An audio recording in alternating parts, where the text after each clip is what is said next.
Got some happy shows today. Is there any happiness in them at all? There's a bit in The Missing where it's all quite nice Yeah. for about 10 minutes. Yeah. I mean, it doesn't get into it quite as quickly as The Drowning does. No, it does not. Because I genuinely thought it was just like a nice opening credits bit. Looked away, looked back, and was like, "Where's the fucking kid gone?" But the show's called The Drowning. I guess it's like there's a story that Mark Kermode tells about The Exorcist quite a lot, and it was as they were writing the script, or they were editing it. Actually, I think it was. There's a scene where so Reagan goes to the hospital to be investigated for what's wrong with her, and then later in the novel, and I think in the original cut of as they were editing the film, she goes back to the hospital. And I can't remember who it was, but the guy says to the guy making it, he goes, "Mate, it's called The Exorcist. They know it's not something wrong with her, like, medically." So, it's like, it's called The Drowning. He drowns pretty quick. Yeah. Or does he? Ba-ba-ba-bum. I mean, here's the thing. I don't know. You know, but I don't know. Not for The Drowning. No, I know how The Missing ends, because... Oh, yeah, I know how The Missing is because I've watched it. Oh, have you watched the whole thing? Yeah. I watched the whole thing when it came out. Oh, okay. Yeah, I watched the whole... Well, not the whole thing, but I got the gist of it because they watched it a lot on Gogglebox. Yeah. It's good. Which one would you like to start with? I'll leave it up to you. But I like them both. I can't pick one to go first. And I always pick the bad one to go first. I'd say let's flip a coin, but I don't think I've had a coin for about 10 years. I've got a battery. Like one of the... battery? It's a flat watch battery. That does remind me of there's a little sort of TikTok video I saw going around. There's some lads having a barbecue, and one of the guys cooking sausages on the grill. The guy holding the camera goes, "Oh, one of them sausages is upside down." And the other guy storms back to the camera. "How can a sausage be fucking upside down, you stupid cunt?" I mean, it's a fair question. Oh no, I can't say what that was about to flip, because it pertains to a stag do that I'm going to. I found an SD card. Well, an SD adapter.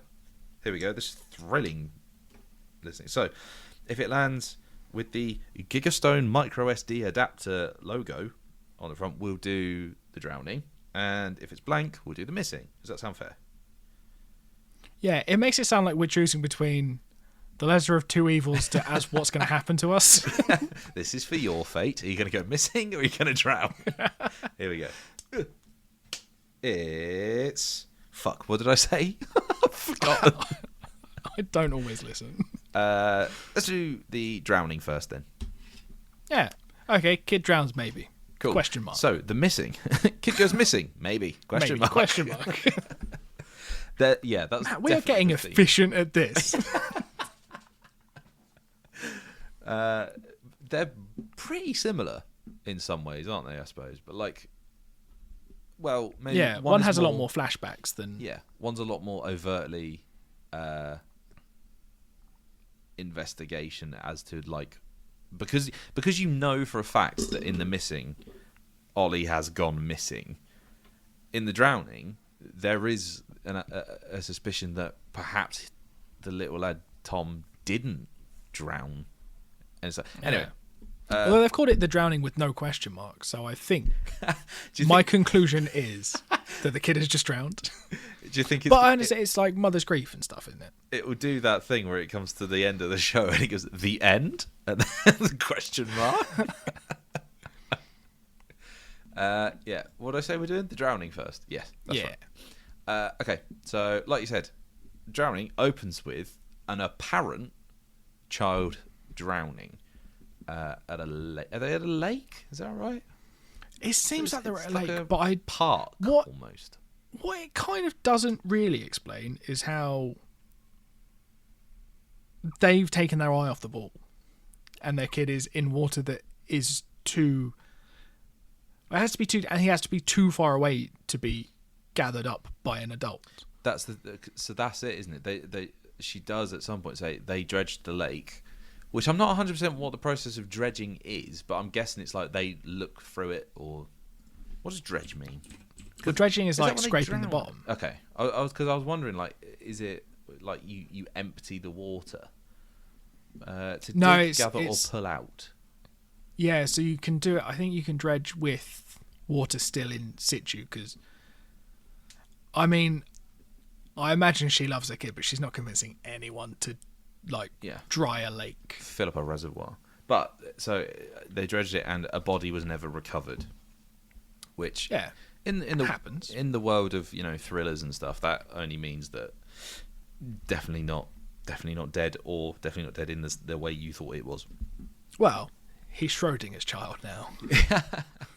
And then is it like 10 years later? Yeah. She is on her way to pitch. It's some sort of conservation program, isn't it? That they're It's some sort doing of art installation. garden faffing. Yeah, garden faff. She goes to pitch her garden faff business, which sounds like a German company, doesn't it? Hello, garden faff. We're here. Yeah. Is that their like equivalent to Time Team or something? Garden faff. Surely Ground Force. Yeah, no, here's the problem. Time Team was the only show I could think of that had digging in it. Forgot about all the other garden shows. Yes, so she's on her way to this big old meeting that's going to secure her future. She sees someone who she thinks is her son, and the telltale sign is that he has a very similar scar under his eye, which her little lad had. So Yeah. she, I mean, kids clearly had a hard life. yeah, like she gets on the school bus and follows him to school. Then, sort of convoluted roundabout way, she ends up getting a job Working there. as a music teacher at the school. That's At this point, how fucking creepy do you find that? yeah, entirely. Like, here's the thing. So there is a character who's clearly like she's a member of the school's HR department or something, and she's a bit of a knobhead. And I was. It's weird because I find myself being like, I think we're going to say the the same thing show's here. the show's driving me to dislike you because you're getting in the way. But also- I think you're fucking right. Yeah, that is exactly. I was watching this and making dinner at the same time, and I had an earphone in. I just found myself wandering around the kitchen going, "Yeah, no, you should be like this." Well, yeah, no, she's right. Like, and she slyly gets some like DBS paperwork frauded on the side, and I'm like, well, I'm pretty sure that like I haven't done DBS checks to work in a school or anything. I don't imagine that's how they work. I would imagine that it's someone comes in, does it on behalf of the school, and the school get their results, not. Oh, Well- here you go, sir. I've got my own work. Well, actually, do you know what? Here's the so when I was a gardener, we worked in like some schools and some care facilities for kids, and we had to be like DBS checked and everything to make sure that we're. Makes and sense. it is literally someone does some looking around in your background. You actually don't have much to do with it, as far as I remember. It's pretty much it is just a case of fill out the paperwork. We'll have a look at you and see what we can find. But like, if there is like a sort of fudging of the process in this, I'm not that mad about it because like, well, you gotta have. I mean, like, the story has to be driven. yeah, exactly. So, but yeah, I didn't twig actually that the reason. So we don't know why she's had to forge her DBS thing, but that does ring a bell. I think as it's to why because I think she did it for the speed. Because otherwise, it'll get tied up in bureaucracy, and she won't be able to see her maybe son. Oh, that's fair. Yeah, maybe that was just to expedite it, I guess. But also, Yeah. like, maybe does it not raise more questions as to like, okay, so Or she's something worried that maybe the fact that she has maybe dead Schrodinger's kid might come up. Because she doesn't mention it at all. She does. Oh, does she? Yeah, in the job interview, like, She says, "You've got any experience?" Yeah, And she's like, her last. I've got a son. Yeah, well, no, this is it. So she says, "I had a son," and then walks out. Because that'll stop people asking questions. Yeah, The past tense is powerful for that. yeah, Yeah, definitely. just like we had a podcast. Hey, it's still go. It's not drowned yet. It might go missing, but it's not drowned. Okay, so that's pretty much the basic outline of the show. It's only got 4 episodes, isn't it? What did you think of it? Well, 1 limited series, love it. Favorite phrase? I'm not that invested in it. Not super interested. I don't really care.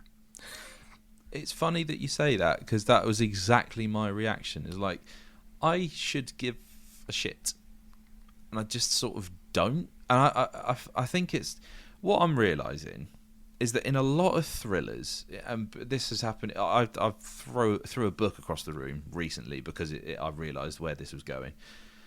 I'm really sick of like really middle to upper class people having missing people and trying to solve a mystery.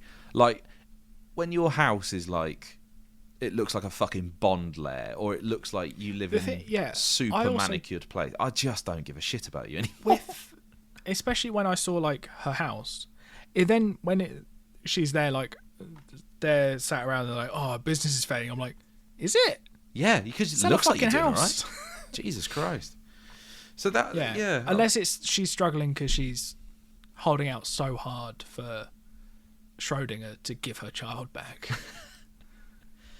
Yeah, but like, and then so I'm not gonna get into where I was gonna go. The thing also, I've consumed enough true crime stuff to know that like this is like a body not turning up, perfectly plausible. He could be out there, but it's the. How does he go from being in the lake to not in the lake, and then with there not being anyone else around apart from in the? Did you watch the little next time bit at the end? I didn't actually. That was when I pretty much stopped paying attention at that point. Oh, because it's that's when Mr. Man from Spooks turns up. Rupert Penry. And he turns up at the very end of the episode, or is that the? Yeah, because he's the kid's new dad, or original dad, depending on how the story goes. But the thing, I feel like it's just going to be, like, some things are a bit weird, and, like, there are coincidences that kind of line up to make it go, like, maybe this is her kid. And then it's going to be like, no, her kid's dead. I don't feel like I don't know what the satisfying ending I'm hoping for is, but I don't think I'll get it. Wait, sorry, say that last bit again. You think you've got an idea? Did you say? No, I think. Or I don't know what ending I would be rooting for. And I don't think either way it's going to be that satisfactory. It doesn't feel like it, does it? Because either it's just going to be, oh yeah, she was completely wrong the whole time. In which case, what's the fucking point of this story? Or she goes fucking bananas and does something really weird. Or it's like it's her brother as for some reason. Here's the other thing that did occur to me while I was like, so let's say that Tom, this version of Tom is her son, right? Whoever took him away on that day, why are they staying in the same fucking town? If there's a risk that she's gonna discover that he's been stolen away and he's living with these other people, if that is what's happened, why are they still knocking about the same areas? Why wouldn't you go, right, well, we move into a different country, or at least the other side of this country? Yeah, it is a really odd thing. Oh, I've just read the synopsis for the final episode. Oh, okay. Because that's what I was doing while you were talking, and I was just like, I'm gonna have a little read, see what happens, and I'm not gonna bother. Well, I was going to ask you what are your predictions for where this goes, but I'm not sure I'm sure it can be asked now because there's no point. Well, I mean, I think what I read wasn't far off what I think where I was going in my head with it, that the relationship gets a bit weird, like with her and fake son. Yeah. Oh no. Okay, that's worrying. Or not fake son. Yeah. And then so it's her. It's more a story of her descending into madness rather than like her finding her son. I think. Well, that's what I at least thought. Yeah. It looks like it might edge that way, but not. I mean, they're very short, like couple sentences, so it's not the full picture of what's going to happen.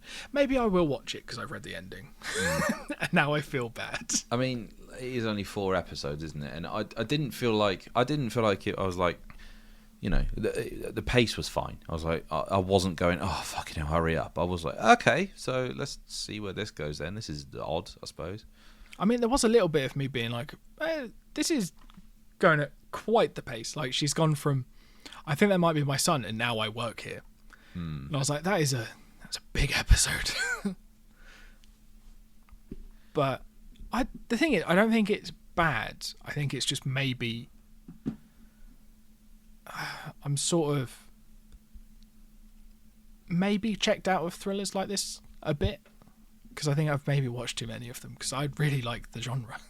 Yeah, this is what. So when it comes to a mystery sort of thing, it feels like you're quite often painted into a corner of like, particularly like, if you take like a whodunit, it's either it's the person who it's the most obvious to be, it's someone you see in the first act, but then don't see again. And then it's explained why they're behind everything. The victim isn't really dead. The victim, it's a suicide to frame somebody else, or you know, similar like that. I feel like it's got to be pretty difficult to write an original whodunit and it be satisfying, like without just leaning back on the trope, on one of those tropes. Do you know what I mean? So like, I think because they're all about misdirection, those sorts of stories, aren't they? It's just misdirecting everybody enough, keeping like one key piece of information back to then reveal it in the final act, and it then be satisfying, and not just a cop out of like, oh well, this person's come out of nowhere.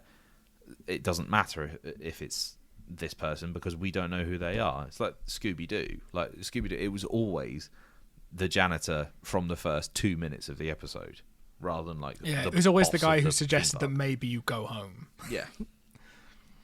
Yeah, that's it. I've always considered like, how would I write one like that would keep people guessing for longer than I generally get kept guessing by a lot of things.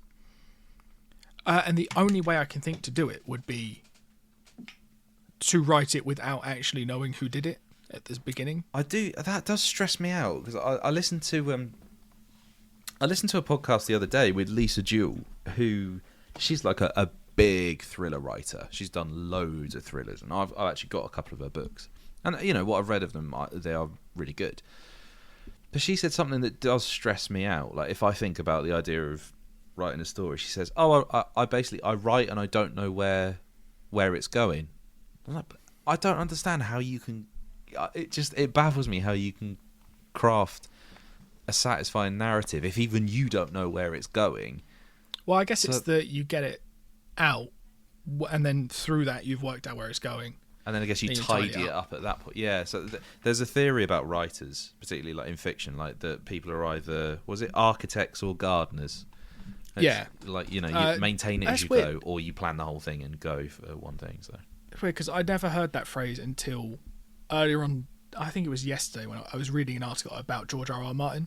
I think, I Who's think a gardener. he says he's a, yeah. Well, I mean, he's proven he is, because, I mean... Yeah, he's just got a fucking big garden. It takes him a long time to mow it. We were just having this conversation about him, actually. Yeah. Like, he's written himself into a massive corner and he can't figure himself out, so... Yeah. Just go, and then they got the Eagles, and then it's fine. Yeah. Yeah, Lord of the Rings it. Shall we, before we move on to the missing, shall we tell the story of the previous week? Oh, I mean, it's your story to tell. I wasn't going to bring it up. Oh no, it's definitely worth mentioning. So, Joe shit himself. Well, technically, yeah, but hear me out. But, I mean, there was a toilet involved. Like, you came down on Monday because we were supposed to be celebrating Jack exchanging on his new property, which is down this way. It's not, that didn't happen, but you came down anyway, so that was nice. And then we were going to go to Red Dog, which I'm sure we've mentioned on this podcast for having wonderful American barbecue food and cherry flavoured And cocktails. really judgy staff if you order a cocktail at 10 o'clock in the morning. Not that judgy. They were quite happy to bring them to us. No, they were quite happy to bring it, but they were a bit like, Do you know what I think it was? I think we were judging ourselves. But also... Well, I mean, I think we deserved it. Drinking cocktails at 10 o'clock in Who the the morning. Who did we fuck think did we we are? think we were? 2 cherry mash sours, please. 10 o'clock. So yeah, we're going to go to Red Dog. We're going to have lots of lovely American barbecue and cocktails and beer. I had a And some McDonald's cunt ate a McDonald's. for lunch, and it was 90 minutes late, which was my first sort of warning. It was stone cold when it arrived, and my milkshake, I was sipping away at I can't even say the word milkshake anymore. Does it make you gag? A little bit, yeah. So the last little dregs of... What if I say milkshake? I just thought of Khalees, so... Oh, get in my yard then. The last little sip of my milkshake, I was like, oh, fuck me, that was warm and watery. That's not right. So yeah, didn't think much more about it. And then as you both arrived, I was like, I'm not feeling 100%. So we get in the car and my stomach starts to really hurt. So we pull up at Red Dog. I basically run in and go to the loo. And then that happened another 2 more times. At which point I then said, I think I might need to go home because something's not quite right with me. So we told the lovely waiting staff, sorry, we're actually not going to order. To which he said, oh, that makes my night easier. I was like, that's not the right attitude in the service industry, but fine. Yeah, well, I guess like it's... At the end of the day, we'd only ordered like some drinks. So it wasn't the end of the world for them. And they were quite busy, I thought, for a Monday, which is very encouraging because it is my favourite place in Southampton. So yeah, sure. Yeah, the food looked really good. It did, and I'm gutted that we didn't get to eat there. So, sure, we told the waiter, sorry, gave the menus back, and then I'm like, oh, I need to go back to the toilet. So I jump up and basically run into the bathroom, where I then vomit spectacularly into the toilet. Like, as it was, I remember telling you this, as it was happening, I was like, oh my god, this is powerful. Like, it was exorcism level. It was incredible. So that happened. Get up, clean myself up, go outside, because then you've moved outside. Yeah, we thought you might feel better out here. And at that point I was like, I think I feel... Which is weird. Everyone thinks it was I was just like, I want to go sit outside. It was just a happy accident that I had the suggestion and I thought you might feel better. Yeah, so that's my little unhappy accident carried on. So I did feel a bit better at that point. So I was like, oh, maybe we should order some food. And yeah, no, let's just go home. And that turned out to be the right decision because got back in and yeah, I then had food poisoning for the next 3 days. You came all that way with a view to going to Red Dog and having some nice food and stuff, and you got a Domino's and then went home the next morning. So yeah, well, I mean, I was always planning to go home at some point. oh god, that was that was bad. That wasn't a fun time, but I'm much better now, and it makes for a funny. I remember telling you at the time, I was like, yeah, this is going to make an interesting story on the podcast next week. Well, we were meant to be recording that day as well, so it was almost an interesting, like, interrupted recording session. Just 1 sec, I'm just gonna. But yeah. So yeah, that was fun. And I just told you just before we start recording, I weighed myself and I lost a stone in a week. So might just have another McDonald's. Just to, keep going, keep up the momentum. Just on every, like, order, just like, give it an hour, then come. Like, right, I know this is a weird request, Just Eat, but if you could just microwave my milkshake. For fuck's sake. I actually made myself feel a bit weird. Should we move on to missing? Yeah. Oh, something to mention of The Drowning, which I've meant to have in my back pocket. The show was produced by Certified Wrong'un, Noel Clarke. Eh. I think this was before all the allegations came out because they only came out. It was weird, that whole thing, wasn't it? Because like he got nominated for he won the BAFTA, and then it was like the next week or something. he got all the allegations were served. Yeah. It's Have they crazy. been proven / disproven? On 7th of September 2022, it was reported that Clark dropped the legal action taken against BAFTA. It was revealed the police had decided not to proceed investigating the sexual harassment claims against Clark, stating, following a thorough assessment by specialist detectives, it was determined that the information would not meet the threshold for a criminal investigation. So they didn't have any evidence, I guess, because it's always, that's with any sort of sexual harassment case, it's being able to prove it is always the sticking point. Yeah. But I subscribe to the rule of there are far too many complaints for it not to have happened. There's 20 Well, I think women, he's sort of 20 women saying, yeah, he did this to me. I fucking believe them. Yeah, I think at this point, like, for his like career, it doesn't really matter anymore. Yeah. Like no one's going to want to work with him now. No, definitely not. So 19th of July 2023, it's revealed that Clark was taking High Court action to seek approximately £10 million in damages from The Guardian over 8 articles. The defamation lawsuit involves him claiming for reputational harm as well as special damages for specific financial losses. Well, maybe you should have kept your hands to yourself, you cunt. Yeah, I mean, I think there is a element the newspapers normally jump the guns a little bit and report stuff before it's ready. Maybe it shouldn't have been the guy. Maybe like a TMZ or that sort of publication can get away with it because they're like, well, it's gossip, innit? But I think the Guardian has to hold itself to reporting actual news and things that are provable, I guess, rather than true or untrue. Not that it matters anyway, because what's the last good thing that Noel Clarke made? He was in Inside Number 9, which is a shame. A recent episode, or 2018, and the winner is, which I think is the art installation episode. Let's have a look. And the winner is Inside Number 9, 2018. It was series...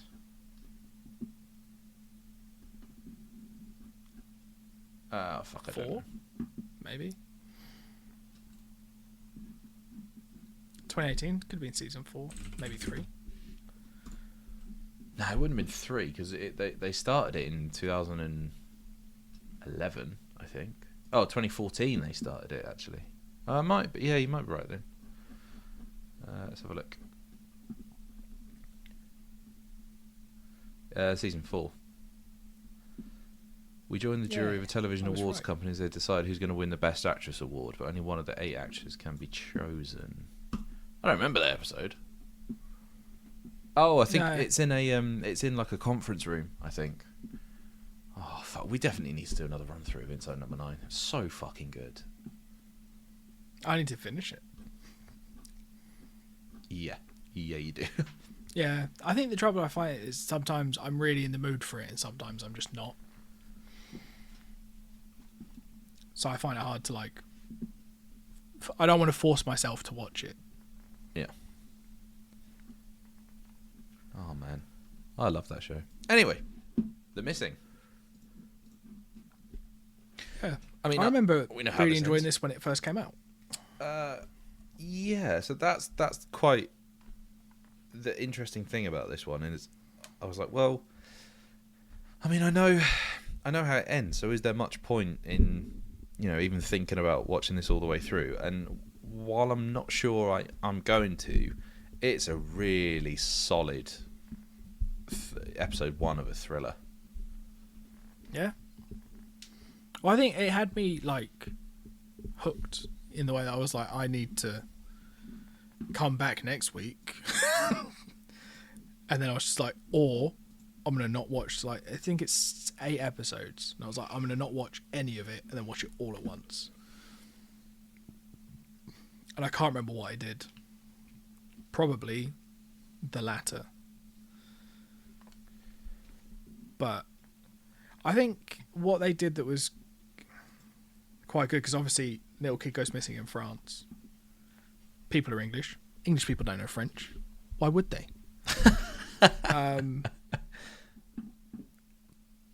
But I think that really gives it like an edge, because you can have like the police actively, openly discussing stuff about the case in front of them, yeah, and they don't know what's going on. They don't understand. And if they do the smart thing, don't subtitle it, audience don't understand. You say that, but you would. That's the thing. Is like I was like, it's a shame that I'm not there, because like I understood most of what was being said all the time. Yeah, but then I think I think they might actually sub it as well, because they have to or they might do that nice little thing that I quite like, where they subtitle some of it but not the stuff they don't want you to know. Yeah, I'm not opposed to that, particularly. Like, do you remember in the very start of The Thing? See, this might seem a bit strange, but at the start of The Thing, you've got the dog running across on the snow, and you got the helicopter chasing it. Do you remember this? And yes, there's a sniper leaning out of the helicopter trying to shoot this dog, and the dog comes up to the guys at the outpost who we're going to spend the film with. And there's a guy who gets off the helicopter and he runs over to them, and in, I think it's Norwegian, says, "You need to kill the dog. The dog is an alien." So if you understand Norwegian, you've got that instantly spoiled for you. Like, oh right, okay, well I know what's happening here. But obviously they don't subtitle it for that. Yeah, I think it's quite a good narrative device to like. Just straight up, just say, here's the of plot the film. Well, not necessarily that one, but like putting that small little like thing where you can just be like, well, here's a barrier that people do experience.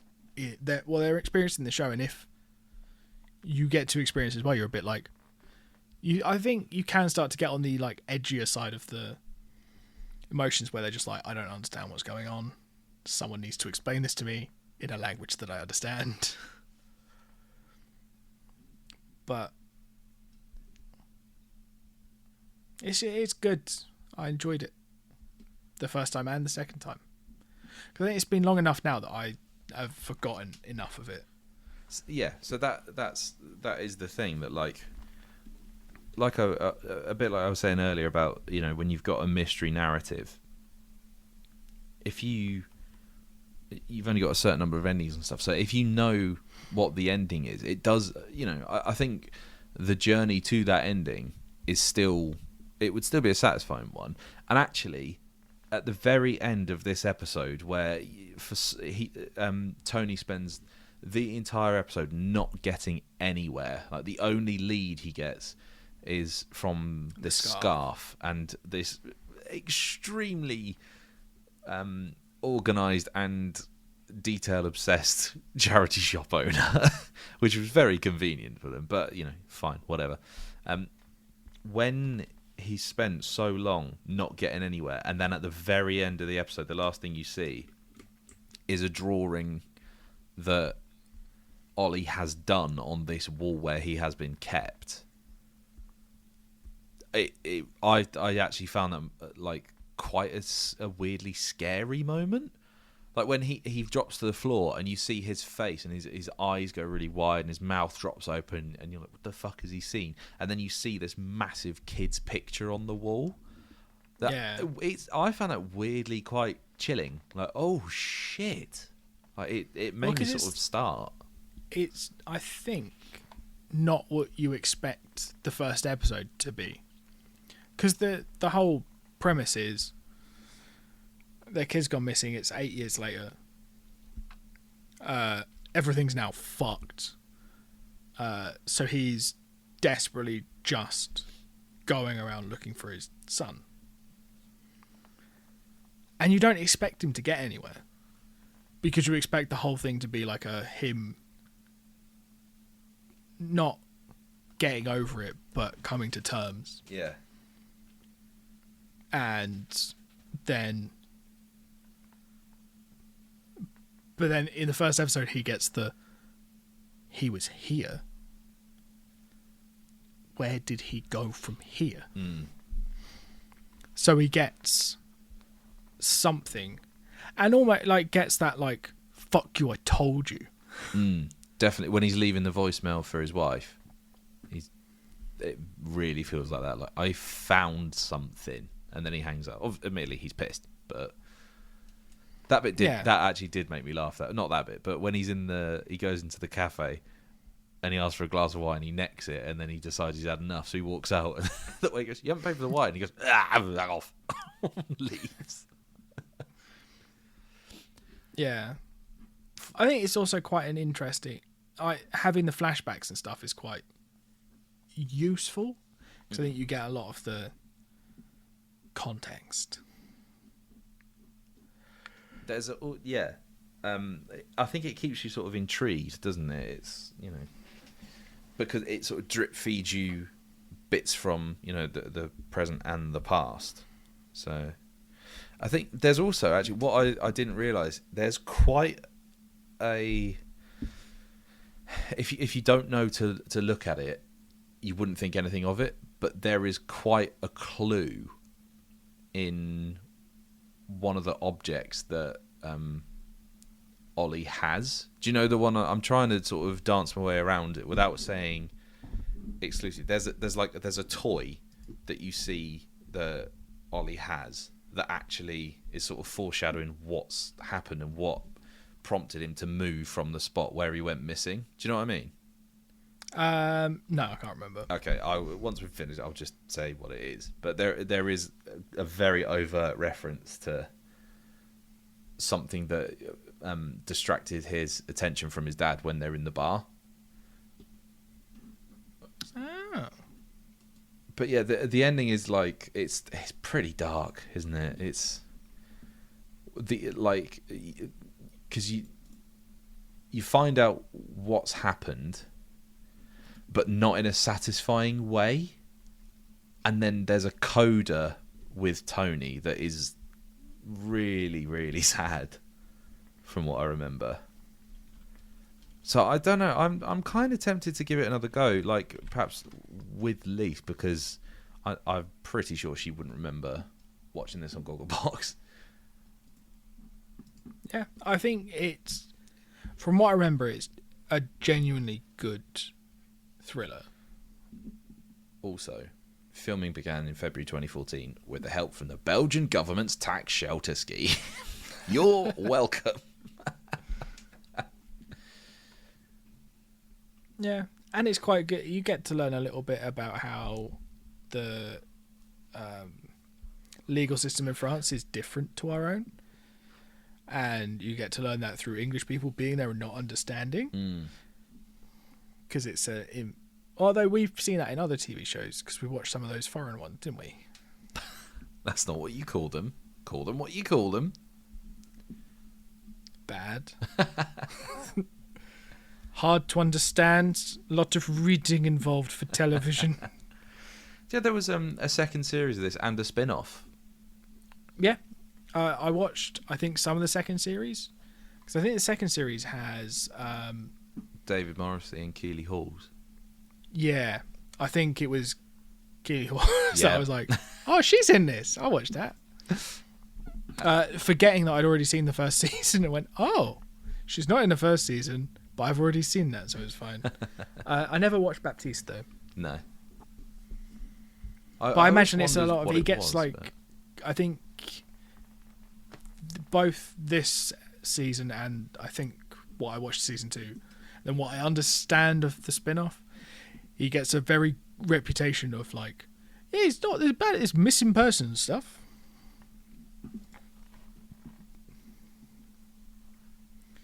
So I think I might watch it again, but I don't know if I can maybe put myself through that again. Yeah. I remember it being quite sad. Yeah, it's a tough one, isn't it? Yeah. But that's the thing, it should be. Oh yeah. Yeah, it shouldn't be a fun time when a kid goes missing, I suppose. Or Yeah. drowns. Or doesn't drown, as the case may Or be. Schrodinger drowns. Yeah. Yeah. But we've definitely had weeks where we've had two far worse shows than this. So it was nice to have sort of similar. I think of the two, I think The Missing probably is the one that I'd be more inclined to watch because, like, I just felt because it's BBC, isn't it? It's not Channel 5. it just Snob. it just felt like there was more humanity to it. You know, I'd connected more with particularly Tony, but also like Emily as well. Yeah, I think The Missing's a nice beer, whereas The Drowning is a McDonald's milkshake. Oh, for fuck's sake! What are we doing next? We are doing Oh, this is how you prevent drowning. Keep Breathing and See. So the link So there is what you do to things stop you can drowning and where you do it. Yeah, I've not heard of either of those. I don't think so. Again, Neither have I. I think hey, here's something interesting on this one. That'll be episode 199. it's wild, isn't it? That is absolutely horse crackers. Yeah, it's bananas. Oh, and we got something special planned for episode 200, didn't we? So we will. Yeah. We got some homework to do for that one as well. So Yeah, Joe's got to buy new pants to shit in. I did, yeah, I might buy some brown ones. You promised. I say that brown pants wouldn't have helped. It didn't. It didn't come out the same the color that traditional poo comes out. That is the ending we needed.